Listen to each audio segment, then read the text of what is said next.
para fortalecer, ¿no? Hoy en día un farmacéutico, si alguien entra en su oficina de farmacia y le pregunta por homeopatía, no puede alegar ignorancia, es decir, sería mala imagen seguramente, incluso. Claro. Yo insisto en lo que decía antes el señor Alonso de la formación, señor Varelli. ¿Necesitamos institucionalizar la formación reglada de posgrado en los estudiantes de farmacia, por ejemplo? Opino claramente y de manera inequívocamente que sí. Pero no es simplemente una cuestión de, digamos, partidista, ¿no? Como estoy en el sector de la homeopatía, querría que mis compañeros... No, es que la legislación comunitaria es clara, hay unos medicamentos, somos los especialistas en medicamentos, no entiendo ninguna razón válida para la cual no formar a los estudiantes y a los profesionales que todavía no están formados, ¿no? Claro. Pero me decía que los colegios de farmacéuticos también están por ello, señor Alonso. Sí, se están uniendo a este objetivo de la formación. Son los primeros que lo ven clarísimamente. Y he de decir que de manera... muy activa. Activa y unánime. O sea, todos los colegios, además en mi experiencia directa, todos los colegios provinciales de España organizan casi todos los años algún tipo de actividad informativa o formativa, con mayor extensión o menor extensión, ¿no? Pero ¿cuántas universidades españolas dan ahora mismo formación de homeopatía? Con asignaturas pregrado yo creo que están Barcelona, Salamanca, Santiago, la Universidad de Zaragoza, y hay unas sobre terapias complementarias en Sevilla, si no recuerdo mal. Esas son asignaturas pregrado. Con cursos posgrados activos actualmente, si no recuerdo mal, están las universidades de Murcia, Zaragoza, la Pública de Navarra, la de Barcelona, y quizás, si no recuerdo mal, está la Universidad Alfonso X en Madrid, en colaboración con el Colegio de Farmacéuticos de Madrid y una sociedad científica que se llama Semefarte, y creo recordar que la Universidad de Santiago tenía un máster sobre lo que llamaban terapias naturales, donde había homeopatía, fitoterapia, que es otra disciplina muy interesante también. Hay un tema ciertamente muy en boga cuando hablamos de medicamentos. Se habla cada vez más de la medicina a la carta, de la medicina personalizada, cuando hablamos de medicamentos de síntesis. Pero esto es lo que ha hecho desde siempre la homeopatía. Pues sí. Ustedes me lo cuentan. Personalizan en cada persona el tratamiento. Justamente la homeopatía se debe individualizar, es uno de los requisitos, porque como decíamos antes, no se va a curar una enfermedad, sino que se va a curar el enfermo. Es decir, que tenemos que elegir el medicamento que va a ser útil para la sintomatología, para la enfermedad tal como la vive el paciente. Efectivamente. Ahí, simplemente abundando en lo que decía María José Alonso, también hay algunas circunstancias, sobre todo en las patologías agudas, los síndromes menores, claro, que se pueden atender tantas veces en la farmacia, en las cuales, como la reacción de muchos pacientes es muy similar, cabe la posibilidad de hacer, digamos, como recetas, como tratamiento estándar en algunas patologías, como las gripes, lo que ha dicho usted al principio. En síntomas menores, como en todo lo que son síntomas menores, evidentemente podemos utilizar especialidades que por el largo uso ya se ha visto que la asociación de ciertas cepas homeopáticas tienen un abanico de acción muy amplio en muchos pacientes. Y que puede tomarse con el medicamento alopático, digámoslo, sin ningún Son problema. perfectamente compatibles. Lo que pasa es que, como siempre, tiene que haber una lógica en la estrategia terapéutica del paciente, del farmacéutico, del médico. No, por supuesto, algo son perfectamente que, por ejemplo, compatibles. Es muy importante es saber que cuando un enfermo está tratado por su médico homeópata y tiene una intención terapéutica, ahí hemos de ser muy cuidadosos. Es decir, el farmacéutico tiene que tener en cuenta cuál es la estrategia terapéutica que está siguiendo el médico si nos viene pues en un día de urgencia porque no encuentra su médico a pedirnos un medicamento homeopático, ¿no? Entonces, en ese momento, una de las obligaciones, si lo vemos claro y podemos darle el consejo, dárselo, pero advertirle que en cuanto le sea posible, contacte con su médico y le comente qué es lo que le hemos recomendado, para que si tiene, para que el médico pueda ver si la estrategia es correcta o tiene que reconducirlo. Entonces hablaba de Inglaterra, hablaba de Alemania, hablaba de Italia y decía... Y de Francia. Francia, pues faltaría más, de Francia.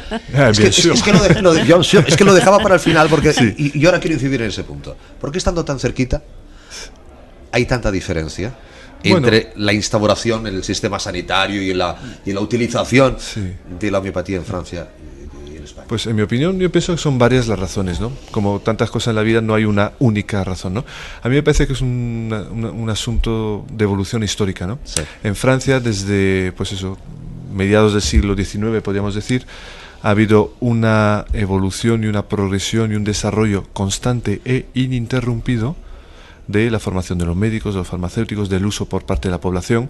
Después no hay que olvidar que desde los años 60 hay una legislación, mucho antes de que hubiera una legislación comunitaria, había una legislación, digamos, sobre el medicamento homeopático, la farmacopea francesa, los asuntos relacionados con la investigación. Después hay que saber que desde los años 70 en un país como Francia, pues algunos de estos medicamentos están financiados incluso por el sistema de seguridad social. Exacto. La consulta del médico también. Es un sistema posible, entre otros, ¿no? Pero, y en España pues no se han dado estas circunstancias, ¿no? En España vamos a decir que ha habido un renacimiento de la homeopatía a partir de los años 80 y bueno, y ahí estamos, ¿no? Cada vez como progresando, cada vez más rápidamente, ¿no? Progresando. ¿Hay algún freno todavía para la expansión de la homeopatía y del mercado homeopático en España en estos momentos, que todavía haya que poner el acento ahí? Tenemos un hándicap y es que, claro, sí que tenemos una legislación europea, sobre todo sobre el medicamento homeopático, pero bueno, luego esa legislación europea marca unas bases que luego se tienen que desarrollar en cada país. Entonces, bueno, desde 2007 se ha ido incorporando progresivamente a la legislación del medicamento general también la parte relativa a homeopatía, pero quizá nos faltan acabar de afinar los procedimientos y eso crea una situación que para el registro del medicamento homeopático, pues bueno, nos falta todavía un puntito como para poder finalizar el proceso. Pero se llegará pronto porque el primer prescriptor es el farmacéutico y el primer prescriptor es el médico, el médico homeópata, y nosotros somos los consejeros. Cada vez hay más médicos, sí, eso es cierto, que se suben, si me permite la expresión, al carro o al tren de la homeopatía. Sí, fundamentalmente a mí me parece, en fin, desde las vocalías quizá tengáis una visión más clara, ¿no? Pero a mí me parece que son sobre todo los usuarios, los pacientes, los que, o porque se lo aconseja el farmacéutico, o un familiar, un amigo, o un médico, por supuesto, prueban con la homeopatía y ven que para muchos procesos les va bien. Y entonces estos son, digamos, los que hacen que después el sanitario se interese y decía, a ver, esto que me piden en la farmacia o en el hospital o en urgencias, ¿qué es esto de la homeopatía, no? Otro freno es el que hemos hablado al principio de todo, que es, me parece, que si hubiera más formación, más investigación en este campo también en las universidades, por ejemplo, pues sería más conocida y habría más profesionales, más usuarios que la utilizarían también, claro. En cuanto a lo que decía Miguel de que tiran los pacientes un poco del médico y el médico se interesa, yo tengo una anécdota personal propia con mi nieta.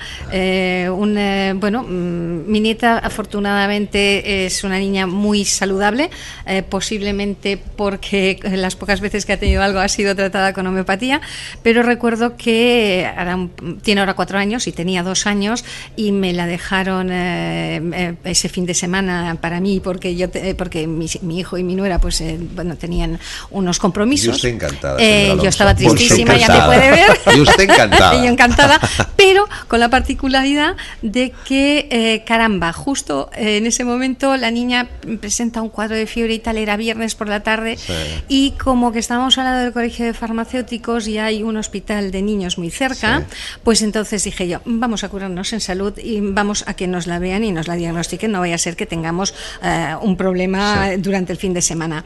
Y bueno, el pediatra visitó a la niña y es un centro sanitario, digamos, no homeopático, Y entonces, dice, la niña está bien, es un cuadro viral, tiene un poquito de inflamación en la garganta, poquito de tos y tal. Dice, le voy a prescribir un jarabe que le va a ir muy bien. Me lo prescribe y mi sorpresa agradable es que me había prescrito un jarabe homeopático.